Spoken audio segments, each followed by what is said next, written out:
Amid questions of exactly where Iran's supreme leader Khamenei is, there are reports that suggest that he is being shifted from one bunker to another. Remember, yesterday you had the first official video that was released of the Supreme Commander speaking to the people of Iran, talking about how the battle has begun. But using that particular video, there have been questions about where exactly he is. It seems to indicate that he's been relocated from one location to another, from one bunker perhaps to another. An analysis of the footage suggests major changes, downgrades in production quality and setup, indicating that where the Supreme Commander of Iran currently is a makeshift arrangement, far from the usual studio quality environment. What you usually see from, in fact, Khamenei is an annual video. And that's usually done, of course, in high quality setup. In this case, you can see that there's a marked difference between what it usually looks like versus now. In the new video that was released yesterday, which we have analyzed in great detail on India Today, you can see that Khamenei is using a lapel mic instead of the high quality stand microphones. And that's evident really in the two pictures that we're showing on our screens. In one, you've got the Khamenei speaking essentially into a microphone. The other, it's lapel mics. And he doesn't usually use those. The overall video quality also appears to be lower. We are going to be analyzing those two videos for you with our hasnt. They will be joining us in just a bit to kind of decode for you what we can really wean away, the takeaways from this particular video that's emerged yesterday. Ankit Kumar is joining us live from the newsroom. Ankit, take it away. You've seen the video that was released yesterday and previous ones. What do you make of his current location? So, Akshita, there are multiple reports indicating or speculating that the supreme leader of Iran might have been shifted to a bunker. How do we know it? So, what we have done is we have run, our India Today hasnt team has run visual forensics on these two videos. These two videos have been analyzed, their metadata has been extracted, and the results are telling. You know, we have two samples. On your left is a video, very recent, from June 10th, but that was before the war had started. On your right is a screenshot of the video. That is the most recent video that was released yesterday by the office of the Supreme Leader of Iran. Now, you can see the difference. First difference is in the file size. You know, the bit rate is something, the density of data or video contains. The higher the video quality, the bit rate goes up. In the older video, you can see the bit rate is 892, roughly 900 kbps. That comes down to 256 kbps. The audio quality has been compressed very much, 95.4, it goes down to 2.4. What does it say? It says that the supreme leader of Iran is now likely have been moved from a usual production environment. Of course, you mentioned the change of mics, you know, all the speeches that you track from that comes from Khamenei's office. This standard mic is used. Yesterday, he's using a lapel mic, something like this, a deviation from his standard quality. The last video, Akshita, was roughly 9 minutes, and still the file size is just 18. The video before that was just less than 4 minutes, and the file size was almost 25 MB. So you can see the difference. Three things, Akshita. First, most likely the environment has changed. Second, the equipment quality has definitely changed, maybe a use of a mobile phone. Third, even the production quality, it has gone down. So all these telling signs are now indicating that the supreme leader of Iran perhaps might indeed have been shifted from his usual place to a makeshift underground facility, as being reported in multiple media platforms. Akshita? Right. Thanks very much, Ankit, for getting us those details. At this point, of course, there have been multiple threats already issued by Israel, in some cases by America also, that they're going after Khamenei. And so at such a time, there are a lot of questions about exactly where the Supreme Commander of Iran is. Suggestions right now that he is hiding in a bunker, in a hideout. Thanks very much, Ankit, for joining us with all of those details. Let's get you the latest updates that have come in on the Israel-Iran conflict. Shows no signs of dying down, and clearly Iran now is also upping the ante. How? Well, there are images that have come in. What you see on your screens is the moment when Iran actually targeted a hospital in Israel. A ballistic missile fired from Iran directly struck the Soroka hospital. This is in Tel Aviv. Images emerged right after of the chaos that broke out, of patients, of doctors running out in sheer panic. Iran claims that this was actually some sort of a military setup and hence they targeted this hospital. But the reality is, looking at the footage on your screens, the price of war is always about innocent lives being disrupted, about innocent lives being lost. This attack by Iran comes a day after the nation's supreme commander, Khamenei, had warned that the battle has begun. Iran too, let's be clear, has also suffered damages. Airstrikes were reported on key nuclear and missile strikes across Tehran, including uranium enrichment and centrifuge sites, including the Arak nuclear reactor and the Natanz facility. Both sides aren't backing down. Both sides are escalating this conflict. And in such a situation, the question that looms is, how really will this end?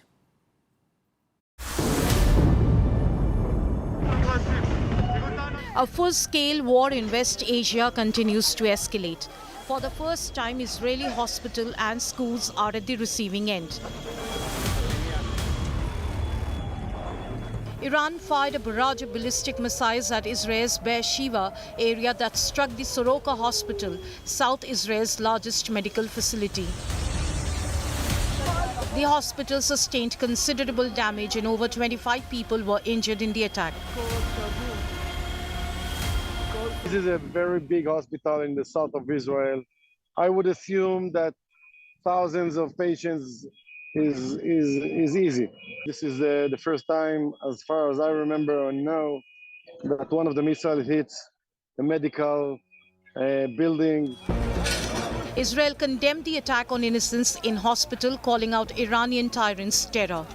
Israeli Prime Minister vowed to avenge the attacks and make Iran pay.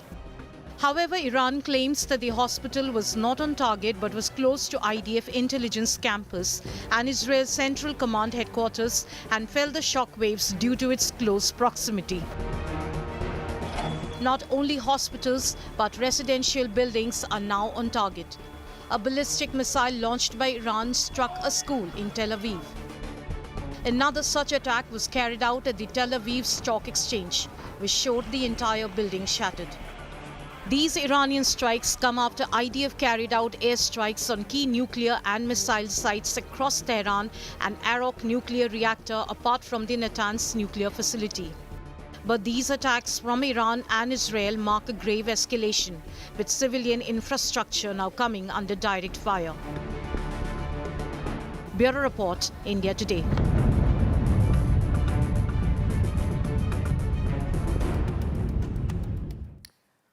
Let's bring in Pranay Upadhyay of India Today Global on this broadcast as well. Pranay, with this attack on a hospital by Iran, how has Israel reacted? Are we going to be seeing now a scale-up of the kind of attacks, the missile attacks that Israel has been carrying out on Iran?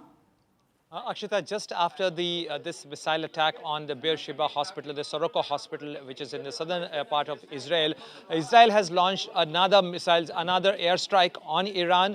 Just now, just a while ago, Israeli Air Force has confirmed that they have carried out a new wave of airstrike on Iran, and they have engaged more than 20 targets in Iran, though they have claimed that these targets were primarily the surface-to-surface missile launching facilities, also the missile storage facilities and the military bases of Iran. We do not know for sure that whether there is a collateral damage in these strikes or not. Around 20 plus fighter jets of the Israeli Air Force flew in the Iranian airspace, and they have carried out these airstrikes on different areas and different locations.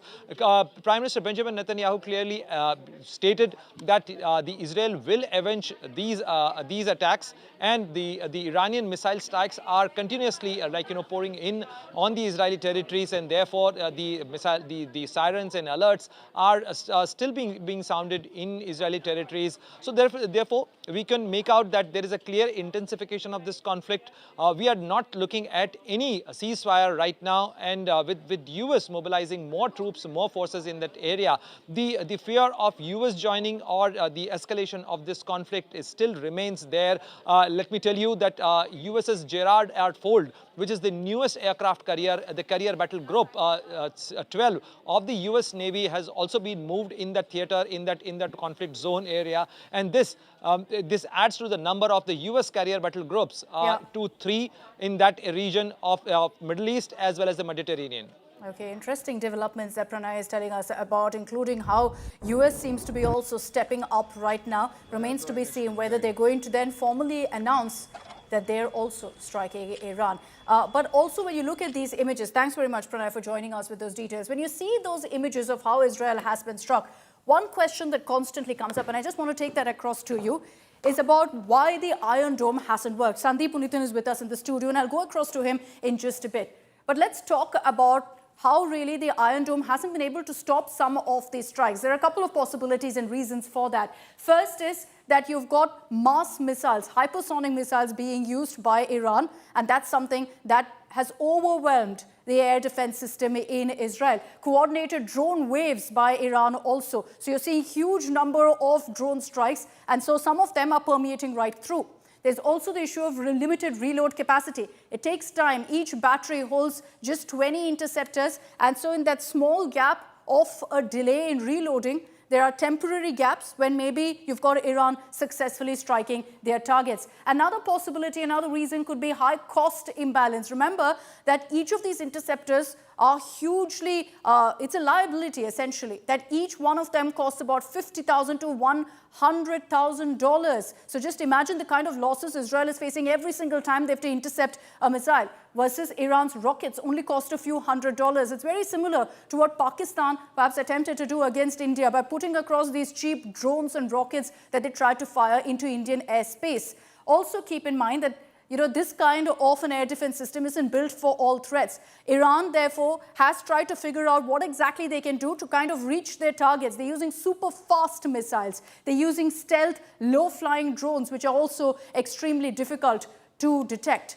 What we're also seeing, perhaps, is selective engagement. That essentially what Israel is doing is taking a very clear strategy where they're targeting the missiles that could cause massive damage. So rockets that are bound for open areas where there won't be casualties perhaps are being let off in a sense. You're not seeing them being intercepted. Also saving ammo, but lets some payloads get hit to ensure minimal damage. I'll take this across to Sandeep. Sandeep, what do you think of the possibilities we've put forth? There are a lot of questions right now of why we're not seeing a 100% strike rate by the Iron Dome. What do you think, Sandeep? Well, Akshita, missile defense is an incredibly difficult science. It's like, using a bullet to shoot another bullet down.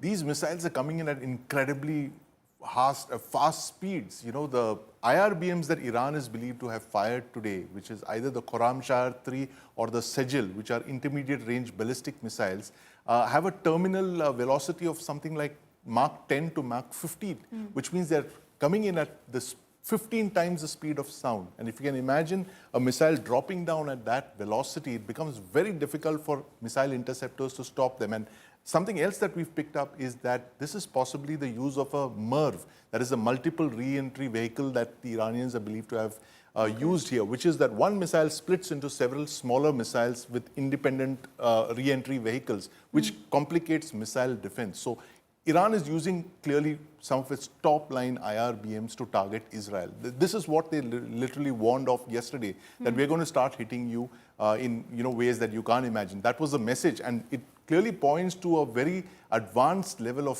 IRBMs that are being used, which are basically meant to overwhelm Israel's missile interceptors. And the primary interceptor that the Israelis have for this is the Arrow 3. Now, the Arrow 3 is part of that huge missile defense shield that Israel has created around itself.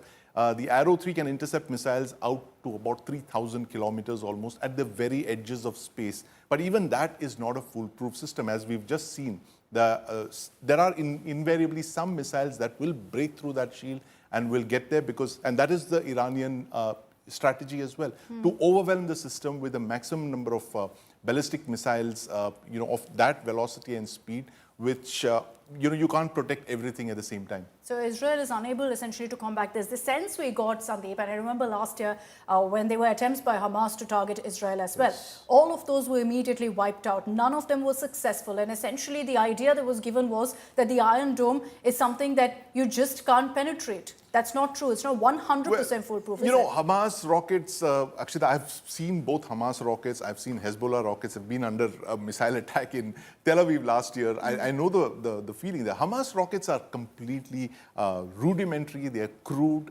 They can be easily intercepted by the Iron Dome and the David Sling, the two very competent Israeli missile interceptors. But when you're looking at Iran, you're looking at a country, a nation that's got all of its scientific capabilities. The Iranians are very good at building ballistic missiles. You can, of course, question the fact about the ethics of targeting civilian areas and hospitals. Yeah. But the fact is that the Iranians have a very formidable ballistic missile capability that they've built over the years. They've got something like 13 different types of ballistic missiles, ranging from short-range ballistic missiles all the way up to intermediate range and possibly even intercontinental ballistic missiles. They are liquid fueled, they're solid fueled. They have, MIRVs of the kind that I just described. They have all manners of, deception to fool missile interceptors like this. So Iran is really the major game that Israel has actually planned to take on for so long. But, this is, a whole different level of threat that Israel's missile interceptors are having to cope up with. Essentially, Iran is a threat that can't be taken lightly by Israel, looking at their details and the kind of missiles that they have with them. Let's just run our viewers through also the missiles that Iran has used so far. Everyone's, of course, been talking about the hypersonic missile Fatah 1, which has been used. Iran has confirmed that. Highly maneuverable. It's designed essentially to change trajectory during re-entry and so evade interceptors. It has a range of about 1,400 kilometers, reported speeds of Mach 13 to 15. That's been used against Israel. Then you have the Sejal missile. It's a solid fuel, medium range ballistic missile intercepted. It was intercepted actually over central Israel. But this is something that was also deployed by Iran. The Ahmad missile, a liquid fuel, medium range ballistic missile, fragments of which were recovered from the Dead Sea. So that gave us a confirmation that this was used. This missile has a travel time of just 12 minutes. 12 minutes sent off from Iran, touches down its target in Israel. And so that's why you've got essentially that message that Sandeep also told us about how Iran has game-changer missiles. And so a threat that can't be taken lightly. Let's cut across to breaking news coming in.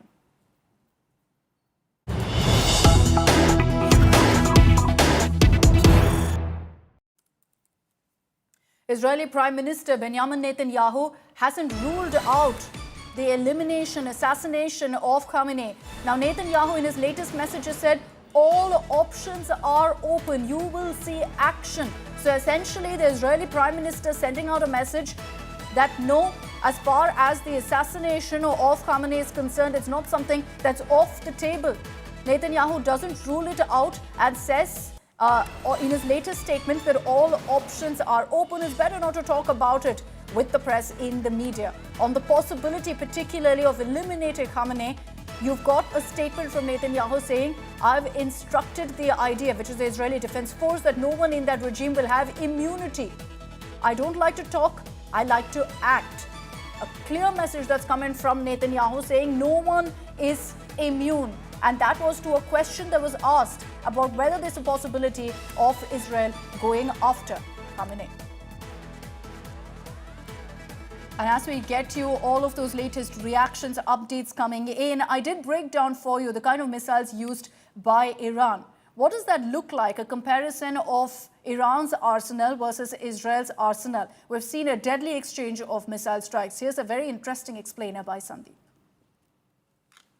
It's one of the world's most bizarre conflicts, the Israel-Iran war, where both adversaries are over 1,000 kilometers apart.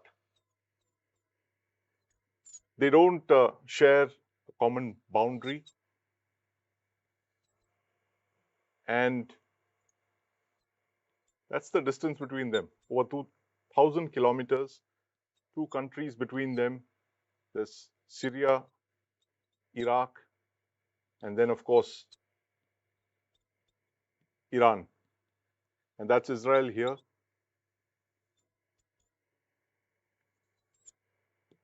Now, Israel has been attacking Iran with its fighter jets.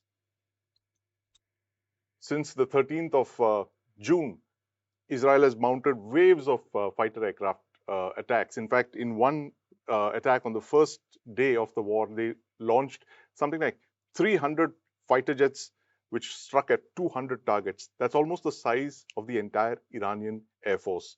Now, Iran has been striking back with ballistic missiles and drones. They're supposed to have launched something like 100 ballistic missiles and over 1,000 drones. So where is Iran's Air Force? Now, Iran has an Air Force of about 300 fighter aircraft, but it's mostly obsolete. It has aircraft like the F-14, the F-4, and the F-5 that were acquired in the 1970s.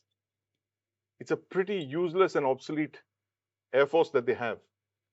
But what Iran does to make up for its lack of an Air Force is its missile force. It's believed to have something like 3,000 ballistic missiles. That's right, 3,000 ballistic missiles. And there are 13 types of these missiles. They're both short range and intermediate range missiles. Now, the missiles that they struck at with Israel today were intermediate range ballistic missiles. Some of them were hypersonic. And this suggests that missiles like the Fatah were used, which have a range of something like over 3,000 kilometers, which means they could hit Israel with relative ease. And the fact that they are hypersonic means that they could also evade Israel's missile defenses. So that's where Iran has invested all of its resources in the last couple of decades to build up this drone and missile force. Primarily these missiles, ballistic missiles like the Fatah and the Sejil, which are hypersonic. They have, as I mentioned, a range of over 3,000 kilometers. They're both solid and liquid fueled, so very capable ballistic missile force. Where is Israel's missile force? Now, Israel is also a it has a potent arsenal. It has an air force, a navy, and an army, quite unlike Iran. Now, Israel also has missiles of its own. It has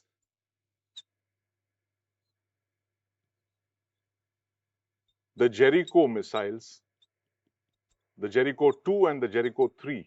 Now, these are a series of missiles that began to be introduced in the 1960s onwards. That they started with the Jericho 1, and then they went on to the Jericho 2 and the Jericho 3. Now, these missiles actually have a range of 3,000 kilometers, more than 3,000 kilometers. They are also intermediate range ballistic missiles like Iran's Fatah series and the Sejil series. They are also IRBMs. But why are Israeli ballistic missiles not used? Well, Israel's ballistic missiles are actually nuclear weapons carriers. They are a weapon of last resort. They are tipped with nuclear weapons. Israel is a nuclear weapon state, though it never acknowledges that fact. And all its missiles are nuclear weapons carriers, which means that they will not be used in a conventional conflict of the kind that we are seeing today. They would be only used if the conflict were to escalate to a nuclear dimension. Now, Israel has another set of very capable missiles called the Popeye Turbo. As funny as this sounds, this is a very, very lethal cruise missile, which is believed to have a range of over 1,000 kilometers. Now, these Popeye Turbo missiles are carried on Israel's fleet of Dolphin 1 and 2 class submarines. Now, Israel has about 5 of these submarines built in Germany. But the interesting thing is that these submarines, again, are nuclear weapons carriers. They carry the Popeye Turbo, which have a range of 1,000 kilometers. They operate here in the Red Sea, in the Arabian Sea, and of course the Mediterranean Sea. But these are nuclear weapon carriers as well. So Israel has a very unique submarine arm that it uses conventional submarines and not nuclear submarines like India operates. It has conventional submarines carrying cruise missiles that are tipped with nuclear weapons. So here you have two countries, Iran, which is supposed to have a recessed nuclear capability, which Israel is striking at to prevent it from acquiring nuclear weapons. Israel is fully armed with nuclear weapons. It is, of course, not using them as of now, but it is striking very hard at Iranian nuclear enrichment facilities because it wants to prevent Iran from getting a nuclear weapon, from getting the kind of weapons that Israel has, and also potentially threatening Israel's survival as a nation. Okay, let's also tell you about what's happening in Iran. We told you about how Israel, a hospital, has been hit. Well, Iran too, you're seeing the situation spiraling. Israel has claimed that it struck nuclear bases in Bushehr, in Isfahan and Natanz and continues to target additional facilities. Israel also says it's targeted Iran's police headquarters. Iran, of course, has fired more than 400 ballistic missiles at Israel in retaliation in the last 1 week. Increasingly, Iranians have been leaving Tehran. They've been arriving at borders with Turkey and Armenia, seeking shelter from the intensifying Israeli strikes. Iran's supreme leader Khamenei has said that the nation is against any form of imposed peace and that the US involvement in the conflict clearly shows Israel's weakness and inability. And amid all of this, Iran vowing that they will continue to punish Israel.